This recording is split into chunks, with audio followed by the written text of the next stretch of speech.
as we're recording this right now, a big news story in my ecosystem is that number one at the top of the country digital downloads chart is a song that is at least in part AI generated. It's a song called "Walk My Walk" by the AI generated band Breaking Rust. So can you explain it? That's not a real band. It is, yeah. So it is a band, in the sense that in a kind of Spotify metadata sense, in that it is an artist in Spotify's terms that you can click on and that has songs. But these songs are again, at least in part, but perhaps entirely AI generated. And, I think that there are also possibilities, this kind of specter of, what if we get, massive AI generated artists, right? What if they're taking over the top of the charts like this? And, again, this kind of like specter of robots taking our jobs in a kind of spectacular way, right? What if pop stars get replaced by robots?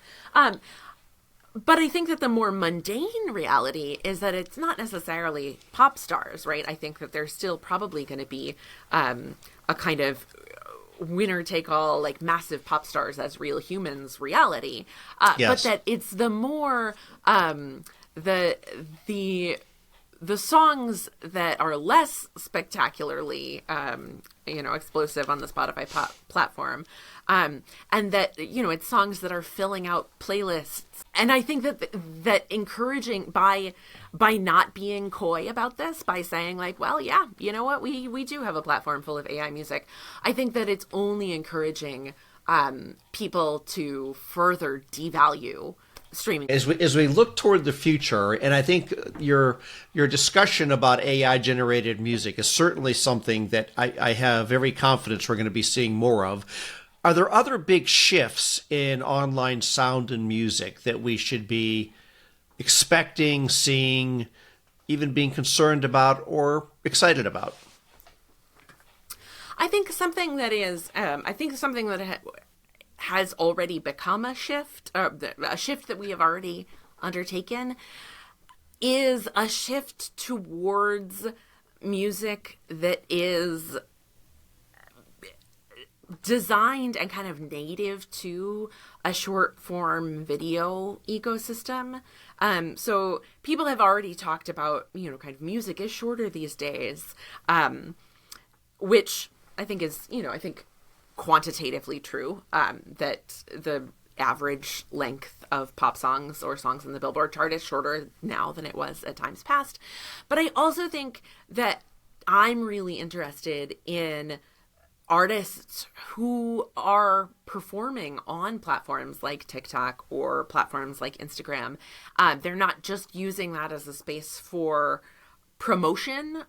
They're not expecting their listeners to move off of that platform, maybe go to Spotify or catch them in concert or something, but that they're really thinking about crafting music for performance on these short form video sites or platforms.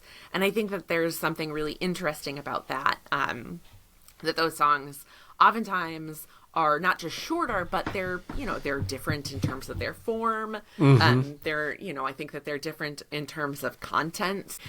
So that there's a kind of like a whole little ecosystem of musical genres that are happening outside of kind of the standard music industry genre space, and even the like Spotify genre space that these short form video platforms have made it possible for really, like new kinds of music to emerge in a way that I find really fascinating.